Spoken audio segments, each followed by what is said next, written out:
Bab 1, Nikahlah Denganku, Bagian 1 di dalam kamar suite presidensial yang mewah. Begitu masuk dari pintu, barang-barang yang berserakan di permukaan lantai tampak sangat berantakan tak senonoh. Ada sepatu hak tinggi, ada ikat pinggang, model pria, ada dasi dan kemeja putih di sisi kasur, berserakan sepatu kulit eksklusif buatan Italia yang cerah benderang, gaun pesta warna kuning muda, bra, celana kain hitam.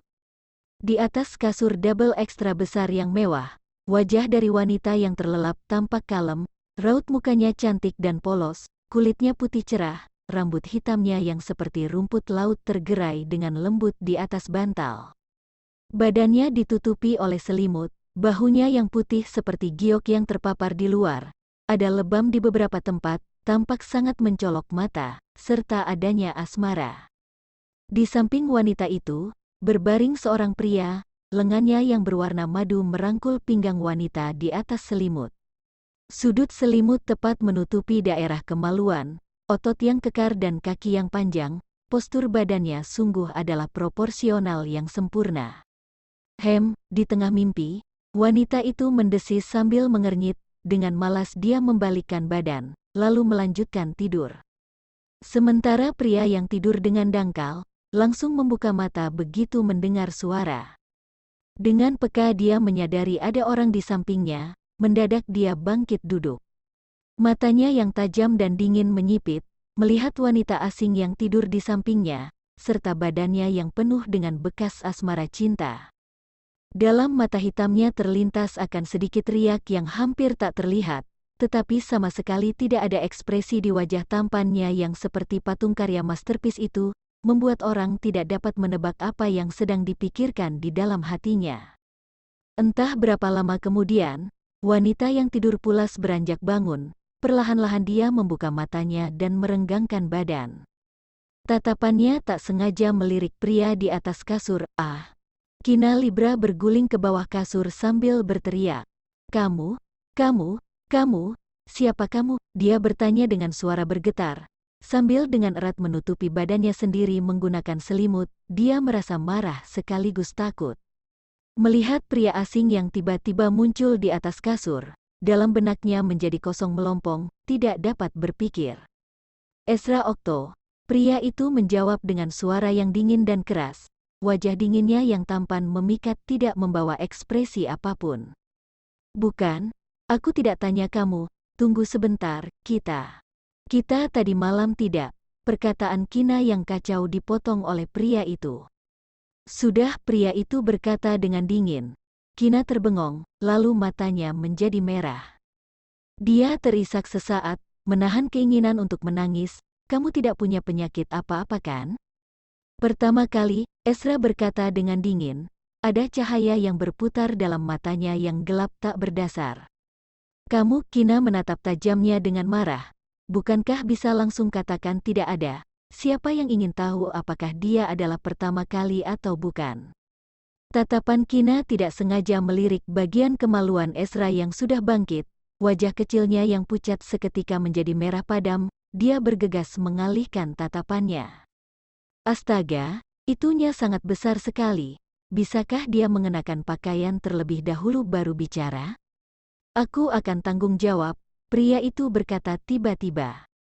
Kina belum sadar kembali. Sepasang matanya yang cerah lembab sedang menatap Ezra dengan bengong. Nikah denganmu, Ezra menjawab kebingungan Kina. Melihat tampang Kina yang lugu imut, mata hitamnya menjadi gelap. Tidak. Kina bergegas mengibaskan tangan. Dia menahan rasa sakit dan berpura-pura berkata dengan leluasa, lagi pula sekarang seks bebas, cinta satu malam dan sejenisnya juga lumayan ngetren. Kita semua juga orang dewasa, jika dalam hatimu tidak enak, anggap saja hanya mimpi, tidak perlu tanggung jawab terhadap aku, beneran. Tuhan yang tahu sebelumnya dia sangat memandang hina pada seks bebas, cinta satu malam dan sejenisnya. Meski pria ini sangat tampan seakan hampir tidak disukai semua pria, tetapi dia baru berumur 23 tahun, masih belum cukup bermain. Rencananya adalah menikah sekitar umur 28 tahun. Mendengar perkataan Kina, Ezra mengernyit dengan tidak senang, di wajah tampan mempesonanya yang dingin terlintas akan secercah ketajaman. Dia melihat jam, lalu berkata dengan nada yang sangat dominan, "Setengah jam nanti, kita pergi ke kantor catatan sipil." Kina langsung melonjak saking marahnya atas perkataan Ezra, wajahnya yang indah menjadi merah padam. Dia berkata dengan marah, "Mau pergi, kamu pergi sendiri saja. Aku tidak punya rencana nikah dalam waktu 5 tahun ini." Pada umumnya dalam keadaan seperti ini, bukankah pria akan bergegas melemparkan tanggung jawab dan kabur tak berjejak? Pria ini tidak waras, tidak berjalan sesuai aturan normal. "Aku hanya beritahu kamu, bukan minta pendapatmu." Ezra menyipitkan mata dan berkata dengan suara dingin yang serius. "Apakah kamu tidak waras? Aku sudah katakan sekarang aku tidak punya rencana nikah. Kamu ingin nikah, cari saja wanita yang ingin nikah sama sepertimu." Kina hampir muntah darah saking gusarnya. Sialan, menidurinya 1 malam pun belum cukup, masih ingin menidurinya seumur hidup secara sah. Mimpi tepat ketika mereka sedang bersengit, tiba-tiba bel pintu berbunyi. Kina langsung menyelinap bersembunyi ke dalam kamar mandi. Dengan santai Ezra mencari sehelai jubah mandi dan mengenakannya, barulah dia pergi membuka pintu. "Tuan, barang yang Anda minta." Seorang pria muda dengan seragam kerja hotel menyerahkan beberapa kantong kepada Ezra. "Iya." Ezra mengangguk. Setelah menutup pintu, Ezra membawa beberapa kantong itu berjalan ke depan pintu kamar mandi lalu mengetuknya. "Pakaian, ambil sana." Setelah ragu beberapa detik, dengan perasaan was-was Kina membuka sedikit celah di pintu, lalu langsung menutup pintu setelah mengambil barang. Kina berendam di dalam bak berendam, melihat lebam di badannya, dia merasa terhina, tertindas, dan sedih. Dia ingin menangis, tetapi bagaimanapun juga tidak dapat menangis. Dia ingat sepertinya kemarin malam dia datang ke hotel untuk menghadiri acara pesta kampus. Pihak kampus mengundang para orang kaya dan kalangan atas yang memberikan donasi bantuan pada kampus selama bertahun-tahun ini. Kemudian dia minum sedikit bir dan merasa sedikit tidak enak badan. Maka dia pergi ke ruang istirahat untuk beristirahat sebentar. Terjadi hal apa selanjutnya, dia pun tidak ingat lagi. Setengah jam kemudian, setelah selesai mandi, Kina menahan rasa pegal di daerah kemaluannya berjalan keluar dari kamar mandi dengan berpakaian rapi. Dia melihat bahwa pria tampan yang bertubuh tinggi kekar serta mengenakan kemeja putih dan celana kain hitam sedang duduk di atas sofa perorangan. Kedua kakinya yang panjang ramping disilangkan dengan santai, posisi duduknya elegan dan anggun, sekujur tubuh memancarkan aura kuat yang dingin tak berperasaan namun mulia. Astaga, dari mana pria yang tampan mempesona seperti sang dewa ini? Kina terbengong menatapnya, sedikit tak tersadarkan. Hingga pria itu berjalan ke depannya dan berkata, "Ayo jalan." "Kamu mau apa?" Kina mengedipkan mata dan bertanya dengan bengong. "Pergi urus buku nikah." Perkataan itu seperti jampi-jampi yang langsung membuat Kina tersadarkan. Dengan sedikit sulit percaya dia menatap Ezra. Pria bagai sang dewa yang bertampang rapi ini adalah bajingan yang telanjang tadi? "Sudah aku katakan, sekarang aku tidak mau nikah, juga tidak akan nikah denganmu." Kina berkata dengan tegas, meski Ezra sangat tampan. Akan tetapi, orang bodoh yang otaknya kemasukan air barulah akan menikah begitu saja dengan pria asing hanya karena cinta 1 malam yang menghilangkan keperawanannya. "Alasannya?" tanya Ezra. "Aku masih belum cukup main, masih belum dapatkan cukup uang untuk belanja, masih belum pergi ke Provence, masih belum melihat aurora kutub utara, belum pergi ke Paris, Berlin. Begitu nikah, selanjutnya adalah lahirkan anak, lalu harus jaga anak di rumah, serta ladeni suami. Ingin pergi kemana juga tidak leluasa, maka sebelum umur 28 tahun, aku tidak punya rencana untuk nikah." Pemikirannya adalah mumpung masih muda, bermainlah di waktu yang seharusnya bermain. Kalau tidak begitu menikah, tidak akan bisa bermain lagi. Oleh karena itu, dia tidak ingin begitu awal melompat masuk ke dalam kuburan pernikahan. "Aku tampan, punya duit, punya kekuasaan, dan fisik aku juga bagus. Nikahlah denganku, kamu bisa semena-mena di seluruh kapital. Setelah nikah, harta ratusan triliun akan serahkan semuanya padamu. Lahirkan anak atau tidak, kamu yang tentukan. Ezra sangat tenang, seperti sedang melakukan perundingan di medang perang, melontarkan persyaratan nikah kilat yang menggoda. Bab 2. Nikahlah denganku. Agian-agian, Kina membelalak kaget mendengarnya. Sebaik itu, harta ratusan triliun, jangan-jangan Ezra adalah penipu, ingin menipu dia yang sedikit cantik dan dijual di tempat lelang bawah tanah? Kualifikasi kamu benar sebagus itu? Kina bertanya dengan ragu, wajah kecilnya penuh dengan kecurigaan. Benar, kamu hanya perlu jaga stamina, setiap malamnya ladeni aku sampai nyaman. Ezra menambahkan satu persyaratan, entah yang kamu katakan itu palsu, entah otakmu yang bermasalah. Kina menarik kesimpulan, dia merasa pria ini sungguh sudah gila. Lagi pula, jika benar sebaik yang Ezra katakan, ditambah dengan tampang yang sempurna itu, maka wanita yang ingin menerkam Ezra pasti sudah sepanjang lautan. Mana perlu memaksa dia untuk menikah dengannya? Ezra mengabaikan makian Kina, telapak tangan besarnya menggenggam pinggang Kina yang ramping dan lunak, malas untuk berdebat dengannya. Tunggu, kamu bawa aku pergi kemana? Kina bertanya dengan gelisah sambil meronta, tetapi tidak dapat membebaskan diri dari kekangan telapak tangan besar Ezra di pinggangnya. Kantor catatan sipil, Ezra membuka pintu. Tidak. Kina segera mengerahkan semua tenaga memeluk pintu, berjuang mati-matian melawan sambil berkata, aku tidak nikah, aku tidak mau nikah. Tuan, aku adalah gadis baik yang bertata krama, mohon kamu pergi celakai orang lain saja. Sialan, dia sudah mengatakan begitu banyak, kenapa pria ini tidak bisa mendengarkan sama sekali? Lagi pula yang nikah kilat, 99% diakhiri dengan bercerai. Ezra terdiam selama beberapa detik, tiba-tiba dia berkata dengan sangat serius, kemarin malam kamu tiduri aku. Apa? Kina tidak bisa mengikuti tempo penalaran Ezra. Oh, kemarin malam kamu tiduri aku dengan paksa, harus tanggung jawab terhadapku. Kina membelalak kaget, dia merasa pandangan dunianya sudah diperbaharui entah berapa kali. Sialan, dia yang meniduri Ezra, jelas-jelas dia yang rugi, oke? Pria ini tidak hanya otaknya tidak waras, bahkan sangat tidak tahu malu. Kina menyangkal dengan marah. Tadi kamu masih katakan kamu akan tanggung jawab, ini berarti kamu yang tiduri aku, baik, aku akan tanggung jawab terhadapmu. Ezra memotong perkataan Kina, bibirnya yang dingin kaku terangkat sedikit membentuk sebuah lekukan yang memikat. Bukan, tunggu, aku tidak minta kamu tanggung jawab terhadapku.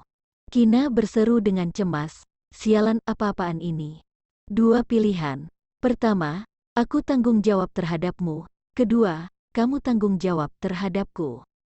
Ezra berkata dengan dingin, wajahnya yang tampan memikat tidak membawa ekspresi apapun. Aku pilih yang ketiga, aku akan gugat kamu atas pemerkosaan. Kina, bisakah dia berkata kasar? Kina memejamkan mata dan menarik napas dalam-dalam. Dia berkata sambil menggertak gigi, kamu kira ada orang yang akan percaya aku perkosa kamu, hal yang begitu mustahil? Aku gugat karena kamu yang perkosa baru benar. Siapa yang akan percaya bahwa seorang gadis kecil dapat menerkam seorang pria yang tinggi badan secara kasat matanya setinggi 1,90 cm? Aku punya alergi lawan jenis, langsung sentuh kulit wanita akan terjadi reaksi alergi. Tidak ada orang yang akan percaya aku akan ambil resiko alergi untuk sentuh paksa seorang wanita. Kamu bisa coba gugat ke pengadilan, lihat siapa yang akan menang gugat. Nada Ezra membawa keyakinan mutlak, sudut bibirnya membawa secercah senyuman dingin. Kalau begitu kemarin malam kita tidak terjadi apa-apa dong? Kina berkata dengan girang, Ezra tidak dapat secara langsung menyentuh kulit wanita, maka kamu adalah wanita pertama yang dapat aku sentuh. Dengan kejam Ezra menghancurkan harapan Kina. Tidak mungkin, kan? Kina berkata dengan bengong. Astaga, ini bukanlah mendapatkan keberuntungan, tetapi kemalangan. Entah nikah, entah naik ke pengadilan, begitu naik ke pengadilan, kamu akan tahu mungkin atau tidak mungkin. Melihat Ezra yang begitu percaya diri, tekad Kina yang awalnya teguh pun mulai goyah. Dalam hatinya samar-samar terasa tidak tenang, bisa dilihat dari aura bangsawan yang terpancar dalam tindakan dan perkataan Ezra, pria ini entah punya duit entah punya kekuasaan. Jika benar-benar naik ke pengadilan, peluang kemenangannya mungkin sangat kecil. Keluargaku punya banyak utang, aku harus bantu bayar utang, masih tidak bisa nikah. Kina asal berbohong, berharap bisa menakuti Ezra sampai lari. Berapa banyak? Ezra bertanya dengan singkat. Kina terdiam tiba-tiba dan tenggelam ke dalam pikirannya sendiri. Jika mengatakan 1 miliar, sepertinya terlalu sedikit, lalu bagaimana dengan 10 miliar? 100 miliar, keluargaku punya utang 100 miliar, masih ada utang kecil lainnya yang belum terhitung. Dengan begini seharusnya bisa menakuti Ezra sampai lari kan? Nanti aku suruh orang buka cek 140 miliar dan antar ke sini, cukup tidak? Ezra berkata dengan gagah. Di kompleks Sadewa, sebuah mobil Rolls-Royce hitam perlahan-lahan berhenti di samping pintu komplek. Penampilan luarnya yang gagah namun anggun menarik perhatian dari pejalan kaki. Kina turun dari mobil dengan gemetaran, lalu dia mendengar suara yang tak terbantahkan dari dalam mobil. Dalam 15 menit, ambil kartu keluarga dan turun. Aku tahu. Kina memegang erat tas dengan dua tangan. Setelah berbicara dengan suara tangis yang bergetar, dia memasuki kompleks sambil memegangi selembar cek senilai 104 miliar yang entah asli atau palsu. Begitu pulang dan membuka pintu rumah, Ibu Libra langsung bangkit berdiri dari sofa. Dia berjalan menghampiri Kina. Ibu Libra menegur dengan marah sekaligus khawatir. Kamu ini, kemarin malam tidak pulang semalaman juga tidak tahu telepon ke rumah. Apa kamu ingin aku dan ayahmu cemas sampai mati? Maaf ibu, aku, mata Kina menjadi merah. Agar ibunya tidak khawatir, dia berbohong dan menjelaskan. Kemarin malam aku pergi ke acara pesta kampus. Ketika acaranya selesai, sudah sangat larut, aku khawatir tidak aman naik bus malam sendirian, maka aku tinggal di hotel 1 malam. Aku pikir ibu dan ayah mungkin sudah tidur, maka aku tidak telepon. Kamu ini, sudah begitu besar, tegur kamu sedikit pun sudah menangis. Lain kali tidak boleh seperti kemarin malam lagi, tahu tidak? Cepat pergi cuci muka. Ibu sudah masak sup. Melihat putri di depannya yang baik-baik saja, hati Ibu Libra yang sudah mengambang semalaman akhirnya mendarat. Kina adalah buah hati miliknya dan suami. Asalkan putrinya baik-baik saja, bagaimanapun juga oke. Teringat akan pria di luar pintu komplek, Kina menggigit bibirnya yang berwarna mawar merah. Dia berkata, Ibu, pihak kampus mau urus data-data dosen magang yang akan menjadi dosen tetap. Aku pulang untuk ambil kartu keluarga. Kina sangat memiliki bakat dalam bahasa. Sekarang dia adalah seorang dosen magang bahasa asing di sebuah universitas. Ibu Libra adalah orang yang pemikirannya sedikit konservatif dan tradisional. Dia merasa profesi putrinya adalah dosen merupakan hal yang sangat patut dibanggakan. Meski gajinya tidak begitu banyak, tetapi hari liburnya sangat banyak, pekerjaannya juga tidak begitu lelah. Anak gadis memang seharusnya seperti ini, hidup dengan nyaman. Meski hari ini adalah hari Sabtu, tetapi mendengar Kina berkata seperti itu, Ibu Libra tidak curiga dan langsung berkata, kamu tunggu sebentar, Ibu ambilkan untukmu. Ibu Libra terburu-buru berbalik badan kembali ke kamar. Melihat bayangan punggung ibunya, mata Kina berair. Dalam hatinya merasa sangat bersalah sampai hampir mati. Sampai sebesar ini adalah pertama kalinya dia berbohong pada ibu, bahkan 2 kali berturut-turut. Karena putrinya mengatakan itu adalah masalah pekerjaan, Ibu Libra sangat bersemangat. Tidak sampai 2 menit saja sudah berjalan keluar membawa kartu keluarga. Ambil sana, cepat pulang setelah selesai, ibu hangatkan supnya untukmu. Kina memeluk ibunya dengan tidak rela. Kalau begitu aku pergi dulu ya, ibu. Pergilah. Ibu Libra menepuk punggung Kina dan mendesaknya. Pemikiran Kina adalah, nikah kilat pada umumnya akan bercerai dengan sangat cepat. Nantinya dia merahasiakan masalah ini pada ayah dan ibu. Katakan saja dia pindah keluar untuk beberapa waktu, lalu dia akan pindah kembali setelah bercerai. Bab 3.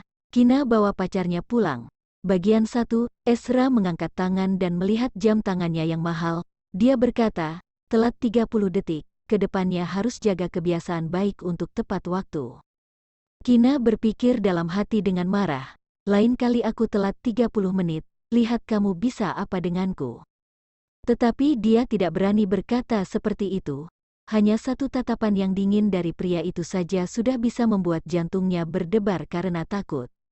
Setibanya di kantor catatan sipil, keefektifan kerja petugas sangat cepat. Tidak seberapa lama, 2 buah buku nikah masing-masing dibagikan ke dalam tangan Ezra dan Kina. Setelah berjalan keluar dari kantor catatan sipil, Kina langsung bertanya, "Aku tanya sebentar, kamu rencana kapan cerai?" Biar aku punya persiapan hati. Dia merasa pria ini hanya karena dorongan sesaat. Setelah dorongannya mereda, Ezra akan bercerai dengannya. Ezra mengernyit samar-samar, sepertinya merasa tidak senang karena perkataan Kina. Tatapannya yang dingin menyapu Kina, lalu dia berkata, "Pernikahan tentara tidak bisa diceraikan? Apa maksudnya?"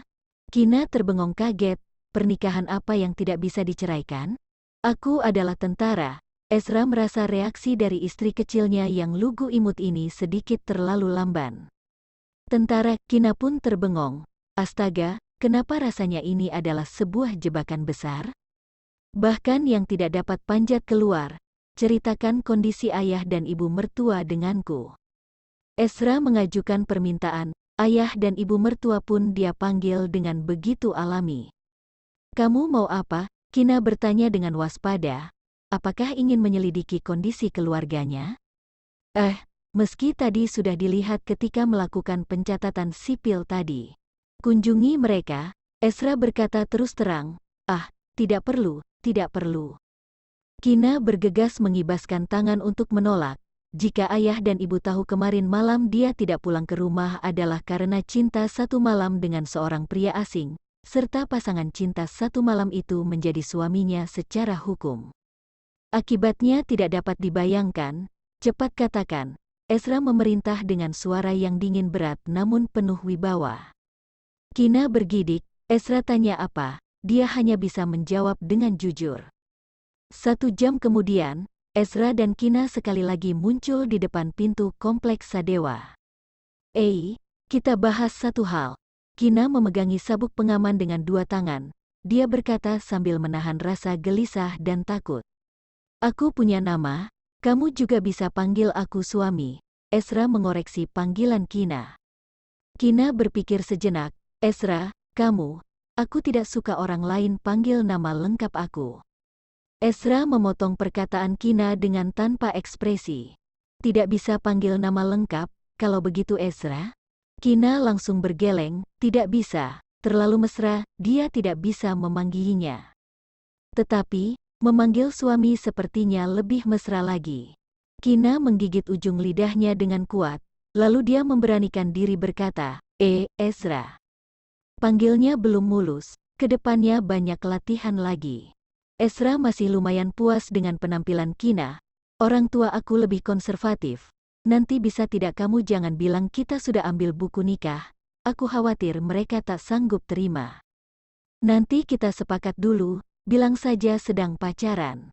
Ezra terdiam, tidak ada yang bisa menebak apa yang sedang dia pikirkan. Setelah beberapa detik, Ezra berkata, "Aku tahu." Setelah turun dari mobil, Ezra mengitari ke kursi samping pengemudi dan membukakan pintu mobil untuk Kina. Lalu dia membawa hadiah dan menemani Kina memasuki kompleks. Jantung Kina berdebar kencang dan otaknya berdengung. Ada perasaan ironis seperti hendak naik ke panggung eksekusi. Melihat Kina membawa seorang pria yang tampan luar biasa, tetangga-tetangga di dalam komplek pun datang berkerumun dengan penasaran. "Kina, apa ini pacarmu? Wah, bawa pulang ke rumah untuk temui orang tua ya?" Empok Minah berkedip kepada mereka dengan mengusik, lalu dia berbicara sendiri. "Biasanya lihat kamu lumayan tidak peka, tak disangka pandangan kamu luar biasa juga. Selamat ya, selamat. Ini mungkin keberuntungan orang bodoh. Empok Yati menatap Ezra yang bertubuh tinggi kekar dan beraura gagah kuat, nada bicaranya sedikit cemburu. Dia berpikir bahwa putrinya lebih cantik dan lebih lincah dari Kina. Kenapa putrinya tidak menemui pria yang begitu unggul?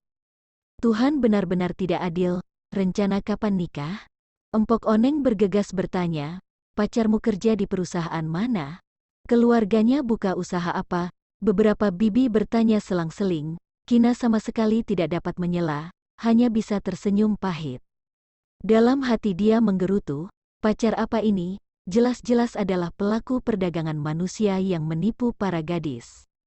Maaf, bibi-bibi, aku dan Kina sedikit dikejar waktu, bicara lain hari saja. Dengan tepat waktu Ezra menyelamatkan Kina, serta membagikan sebungkus permen impor eksklusif dan buah-buahan kepada beberapa bibi tersebut. Baik, kalau begitu kami tidak ganggu lagi. Tadi aku lihat ayah Kina sudah pulang, kalian cepat pergilah. Mendengar Ezra berkata seperti itu, beberapa bibi juga tidak enak untuk bertanya lagi. Melihat Ezra begitu paham, serta membelikan permen dan buah-buahan untuk dibagikan kepada mereka, perasaan baik pun melonjak drastis. Tadi ketika kamu beli barang di mall, sudah duga akan ketemu bibi-bibi ini? Setelah bibi-bibi sudah pergi, Kina bertanya dengan sedikit penasaran. Ketika Ezra membeli permen, dia masih membujuknya untuk jangan beli. Dia mengatakan orang tuanya tidak begitu suka makan permen. Tak disangka begitu memasuki kompleks saja sudah bertemu dengan beberapa bibi itu, tepat bisa digunakan sebagai pemberian. Jaga-jaga, Ezra menjawab dengan datar. Kina tidak bisa menyangkal atas kecermatan hati Ezra ketika sampai di depan pintu rumah. Tiba-tiba Kina merasa sangat gugup, sangat takut. Dia ingin melangkah mundur, Ezra melirik Kina, lalu dia mengangkat tangan menekan bel pintu. Kenapa kamu? Kina berseru kaget ingin menghentikannya, tetapi sudah terlambat. Dia masih belum melakukan persiapan hati bagaimana mengatakannya dengan ayah dan ibu. Serahkan semuanya padaku. Tidak lama setelah Ezra berbicara, pintu sudah dibuka. Maaf, kamu? Pertama-tama Ibu Libra melihat Ezra yang tinggi kekar. Lalu dia baru melihat Kina. Kina, ini siapa? Halo Bibi, aku adalah... Tidak menunggu Ezra selesai berbicara, Kina bergegas menyelak, pacar, ibu, dia adalah pacarku, hehehe. Sebenarnya Kina takut Ezra akan sembarangan bicara, mengatakan dia adalah suaminya atau yang sejenisnya. Ibu Libra tertegun beberapa detik, lalu dia berteriak ke dalam rumah, suamiku, ada masalah besar, Kina bawa pacarnya pulang. Mendengarnya, ayah Libra tergesa-gesa berlari keluar. Melihat pria yang tinggi besar dan tampan di sisi putrinya, dia juga terbengong sejenak. Setelah sadar kembali, ayah Libra menahan kekagetannya. Dia mempersilahkan mereka masuk ke dalam rumah. Ayo, ada masalah apa, bicarakan di dalam saja. Di ruang tamu, ayah Libra duduk di atas sofa dengan ekspresi serius. Dalam diam dia mengamati Ezra. Aura dari pria ini terlalu tajam dan kuat. Bagaimanapun juga tidak dapat ditutupi, sekali lihat sudah tahu pasti bukan orang biasa. Sementara raut wajah yang tampan dan dingin itu, ayah Libra merasa sedikit familiar, tetapi dia tidak bisa mengingat di mana dia pernah melihatnya. Kina duduk di samping Ezra, dia sangat gugup sekali. Kamu pacarnya Kina? Ayah Libra bertanya dengan serius. Kina menjawab terlebih dahulu, iya, dia benar adalah pacarku. Tidak suruh kamu bicara. Ayah Libra menatap tajam putrinya sendiri, lalu dia menoleh pada Ezra. Aku mau kamu yang katakan, iya atau tidak. Iya, Ezra menjawab. Nama, umur, pekerjaan, kondisi keluarga. Ayah Libra melontarkan beberapa pertanyaan berturut-turut.